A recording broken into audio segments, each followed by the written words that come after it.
Okay guys, अभी हम आगे बढ़ते हैं अर्निंग्स बेस्ड मॉडल्स की तरफ। अर्निंग्स बेस्ड मॉडल तीन तरीके के रहते हैं, उसमें से पहले हम दो डिस्कस करेंगे। कौन से दो डिस्कस करेंगे? पहला है गॉर्डन्स मॉडल और सेकंड है वॉल्टर्स मॉडल। गॉर्डन्स मॉडल हम पहले भी डिस्कस कर चुके हैं डिविडेंड बेस्ड मॉडल्स में। डिविडेंड बेस्ड मॉडल में सिर्फ उसका नाम अलग था। क्या नाम से था? कांस्टेंट ग्रोथ मॉडल की तरफ से। कांस्टेंट ग्रोथ मॉडल क्या बोलता है? अगर आपको प्राइस एवेल्युएट करना है प्रेजेंट वैल्यू का, तो आप कैसे एवेल्युएट करेंगे? Dividend at the end of first year divide by के माइनस जी। ये जो फॉर्मूला है वो कैसे डिराइव हुआ था वो हम इन डेप्थ पूरा देख चुके थे जब हम कांस्टेंट ग्रोथ मॉडल स्टडी कर रहे थे। अब इसी को एक अलग तरीके से लिखा गया है।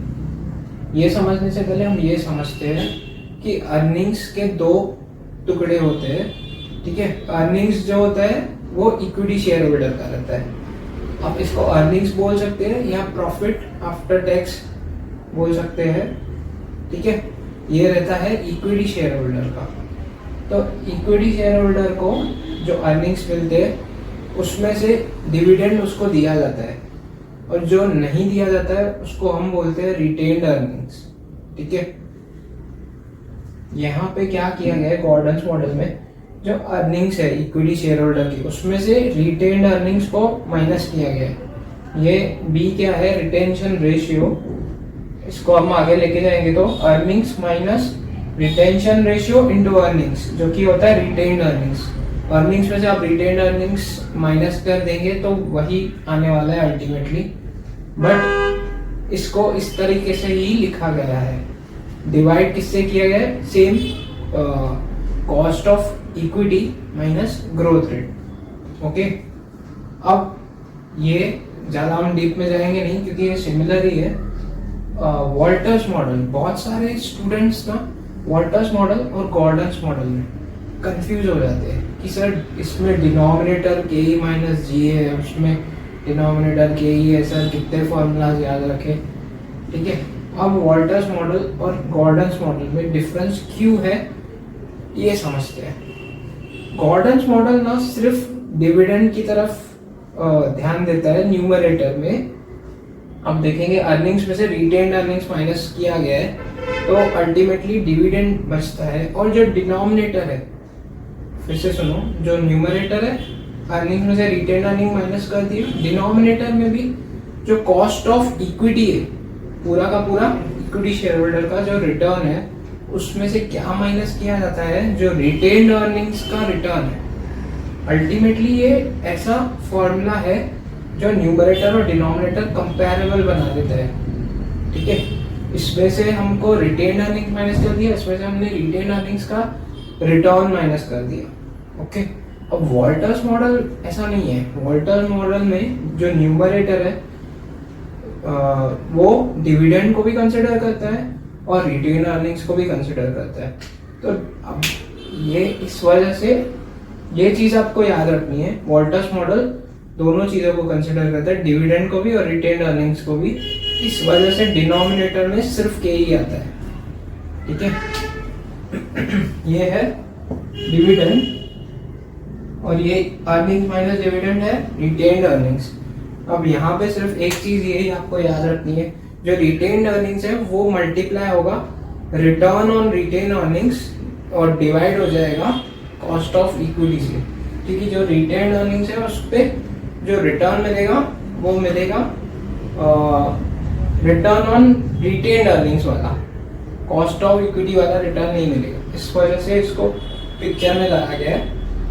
और ये दोनों जब रिटेन्ड अर्निंग्स और डिविडेंड ऐड हो जाएंगे तो वो ईपीएस होता है अल्टीमेटली।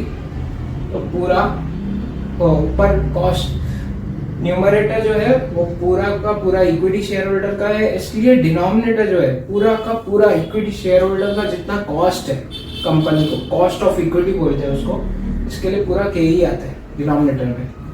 अच्छा, इसको और एक तरीके से समझ सकते हैं हम। ये यहाँ पे के ही है, ठीक है। रिटेन्ड अर्निंग्स के करस्पॉन्डिंग में रहता है जी और डिविडेंड के करस्पॉन्डिंग में इसमें क्या था, के ई माइनस जी। अब ये के ई माइनस जी डिविडेंड के लिए प्लस रिटेन्ड अर्निंग्स के लिए जी, यहाँ पे माइनस जी प्लस जी ऐड और लेस हो गया, तो अल्टीमेटली बचेगा के ई, कॉस्ट ऑफ इक्विटी। इस तरीके से भी समझ सकते हैं, पर नॉर्मल जो मैंने समझाया पहले उस तरीके से भी आप समझ सकते हैं। बट ये आपको ना एक एक चीज रट्टा नहीं मारना है, आपको समझ के याद करना है, क्योंकि आप रट्टा मारने की करेंगे ना तो वहां पे जाके कंफ्यूज हो जाएंगे फुल। अब हम फिर से एक चीज रिवाइज करते हैं, गॉर्डन्स मॉडल क्या कंसिडर करता है न्यूमरेटर में, डिविडेंड। इसके लिए डिनोमिनेटर में कॉस्ट ऑफ इक्विटीज में से क्या माइनस किया जाता है, रिटेन अर्निंग्स को, रिटेन अर्निंग्स के रिटर्न को। न्यूमरेटर में बचा डिविडेंड और उसके ही करस्पॉन्डिंग रेट डिनोमिनेटर में आता है। अब वॉल्टर्स मॉडल क्या कंसिडर करता है, न्यूमरेटर में डिविडेंड भी कंसिडर करता है और रिटेन अर्निंग्स भी कंसिडर करता है। पर यहाँ पे वॉल्टर्स मॉडल रुकता नहीं है।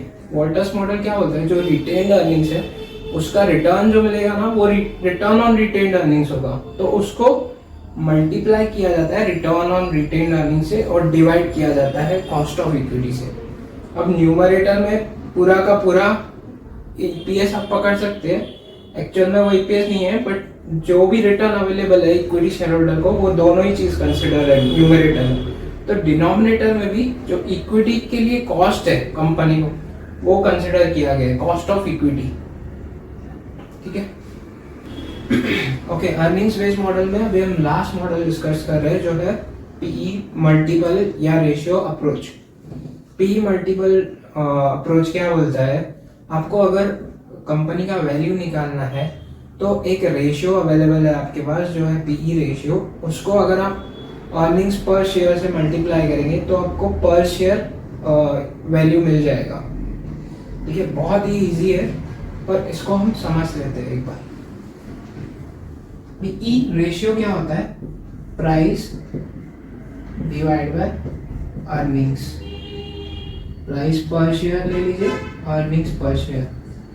अभी अर्निंग्स पर शेयर और अर्निंग्स पर शेयर कट हो गया तो अल्टीमेटली हमें ये मिलता है।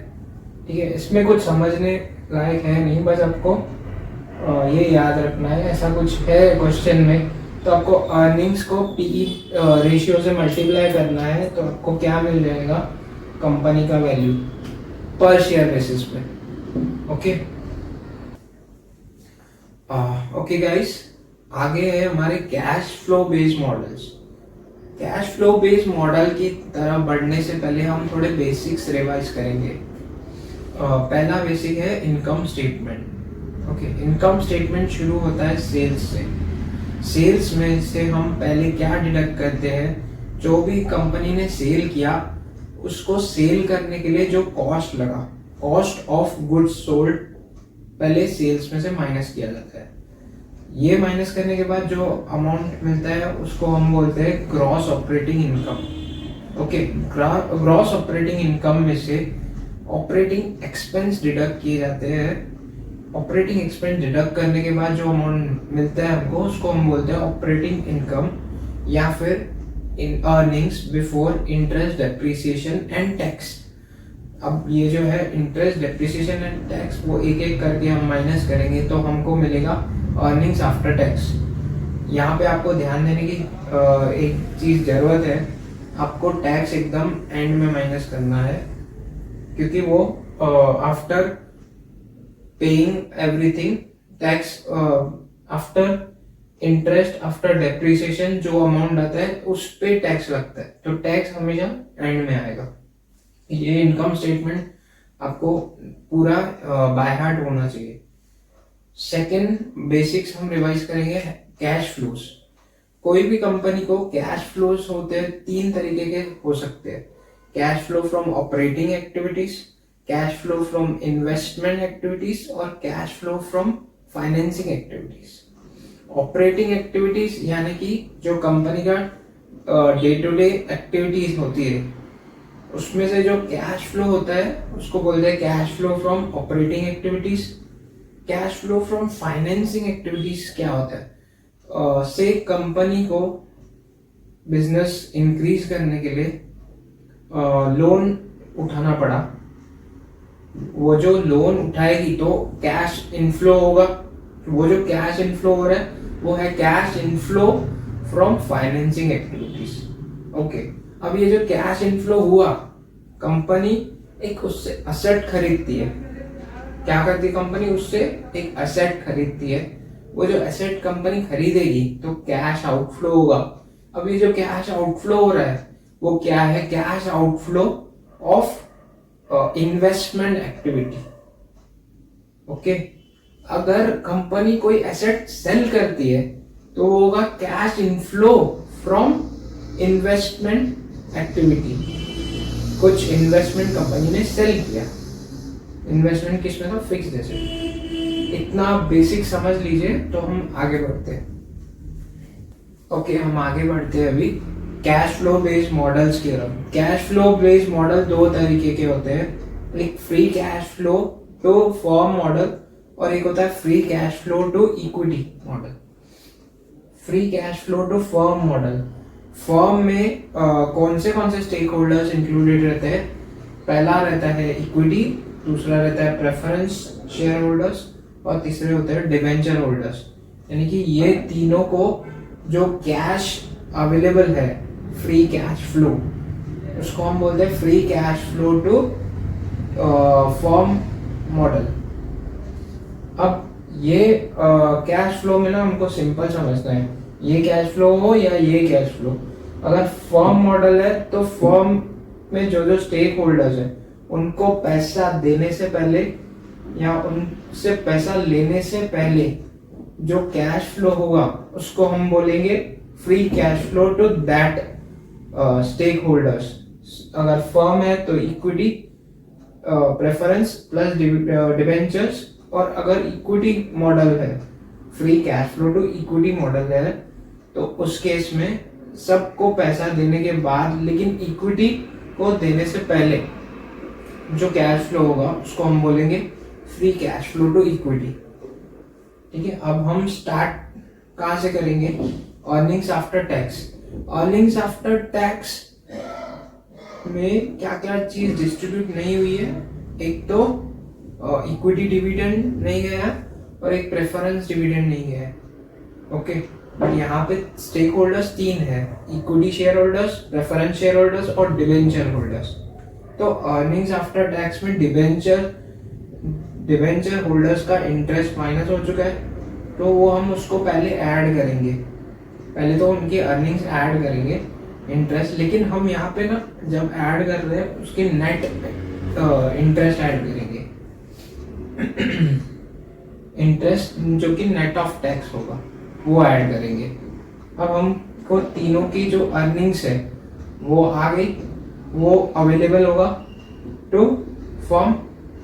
अब इसमें हम क्या चीज ऐड करेंगे? Non cash item. Non cash item क्या है? डेप्रिसिएशन, क्योंकि ये अर्निंग्स आफ्टर टैक्स में से लेस हो चुका है, लेकिन ये भी एक कैश फ्लो, कैश आउटफ्लो नहीं होता है डेप्रिसिएशन, तो बट इनकम में से तो लेस हो चुके हैं, तो हम इसको ऐड बैक करेंगे जब भी हम कैश फ्लो निकाल रहे हैं। उसके बाद हम क्या ऐड लेस करेंगे? Change in non cash working capital.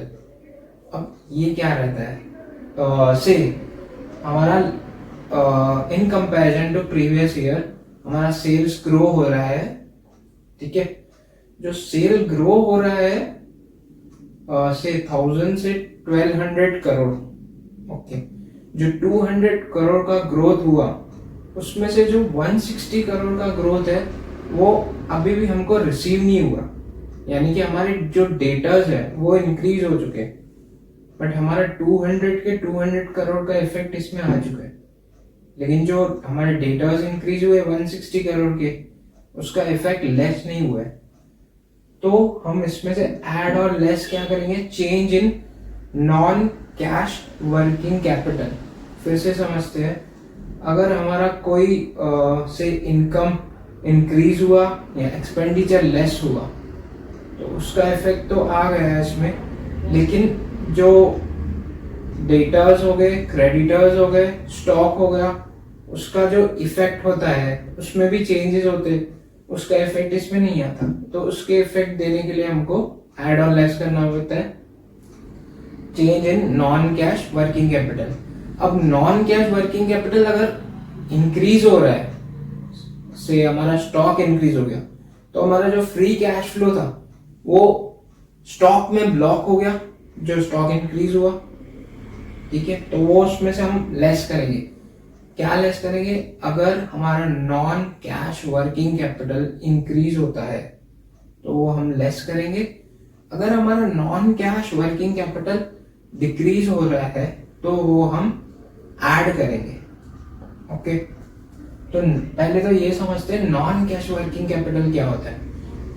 Working capital में से अगर हम कैश और बैंक बैलेंस को लेस कर देंगे तो हमको मिलेगा नॉन कैश वर्किंग कैपिटल। हमें यहाँ पे ना ऐड और less non cash working capital नहीं करना है, हमें क्या ऐड लेस करना है? Change in non cash working capital. Okay, तो change in non cash working capital क्या होगा? करंट ईयर का नॉन कैश वर्किंग कैपिटल में से हम क्या लेस करेंगे? प्रीवियस ईयर का नॉन कैश वर्किंग कैपिटल, तो हमको मिल जाएगा change in non cash working capital. और अगर नॉन कैश वर्किंग कैपिटल का चेंज पॉजिटिव है तो वो हमें डिडक्ट करना है, और अगर change in non cash working capital negative है तो वो हमें ऐड करना है। इधर आप नोट लिख लीजिए, deduct if change in non-cash working capital is positive and vice versa। Okay, अब यहाँ पे ना मैंने ऐड लेस करके फिर कट किया है, ऐसा क्यों किया बता दो। ये तो हो गया ऑपरेटिंग एक्टिविटीज का। अब हम आते हैं अदर देन ऑपरेटिंग एक्टिविटीज। दो कैश फ्लोज थे, एक था फाइनेंसिंग एक्टिविटीज और एक था इन्वेस्टमेंट एक्टिविटीज। अब फाइनेंसिंग एक्टिविटीज यहाँ पे एक कैश फ्लो है, पर उसको मैंने काटा क्यों, लिख के काटा है ताकि ये हमें याद रहे। फाइनेंसिंग एक्टिविटी से क्या कैश फ्लो हो सकता है? कंपनी ने preference share holders, new preference shares issue किए, या कंपनी ने न्यू डिवेंचर्स इशू किए, या कंपनी ने डिवेंचर होल्डर्स को रीपे किया, या कंपनी ने प्रेफरेंस शेयर होल्डर्स को रीपे किया। ओके, तो ये है change in financing activities. But ये हमको लेस या ऐड नहीं करना है, क्योंकि हमको कैश फ्लो निकालना है इन सबको देने से पहले वाला कैश फ्लो, तो हम इसको ही लेस कर देंगे। ये जो अमाउंट आएगा वो प्रॉपर नहीं रहेगा, तो हमको ये ऐड और लेस नहीं करना है। क्या ऐड लेस नहीं करना है? जो भी चेंज इन फाइनेंसिंग एक्टिविटीज रहेगा वो जो भी रहेंगे, या तो चेंज इन प्रेफरेंस हो गए या डिवेंचर्स होंगे, तो वो हमको ऐड और लेस नहीं करना है। अब नेक्स्ट ऐड और लेस क्या करना है? दूसरा, change in investment activities. Change in cash flow जो आया इन्वेस्टमेंट एक्टिविटीज की वजह से, कंपनी ने नया एसेट खरीदा, लेस हो जाएगा। कंपनी ने एसेट को सेल किया, ऐड हो जाएगा कैश इन फ्लो पर। अब हम चलते हैं free cash flow to equity. Free cash flow to equity start होगा अर्निंग्स आफ्टर टैक्स में से। जो अर्निंग्स आफ्टर टैक्स है वो इक्विटी शेयर होल्डर्स की भी रहती है, प्रेफरेंस शेयर होल्डर्स की भी। तो हम सबसे पहले क्या करेंगे, अर्निंग्स आफ्टर टैक्स में से प्रेफरेंस शेयर होल्डर्स को जो देना है, ठीक है, डिविडेंड वो दे देंगे, प्रेफरेंस डिविडेंड दे देंगे। अब हम क्या ऐड बैक करेंगे? इंटरेस्ट। इंटरेस्ट क्यों ऐड बैक नहीं करेंगे? क्योंकि हम फॉर्म का फ्री कैश फ्लो नहीं निकाल रहे, हम निकाल रहे हैं free cash flow to equity. तो ये जो आया ये इक्विटी का हो गया। अब हम नॉन कैश आइटम ऐड करेंगे। नेक्स्ट नॉन कैश आइटम क्या है? डेप्रीसिएशन। ठीक है, डेप्रीसिएशन ऐड करेंगे। उसके बाद हम लेस करेंगे change in non cash working capital अगर इंक्रीज हुआ होगा तो, अगर change in non cash working capital decrease हुआ होगा तो वो हम ऐड करेंगे। ओके, यहाँ पे हमने नोट भी डाला है। उसके बाद हम ऐड और लेस क्या करेंगे, चेंज इन फाइनेंसिंग एक्टिविटीज और चेंज इन इन्वेस्टमेंट एक्टिविटीज।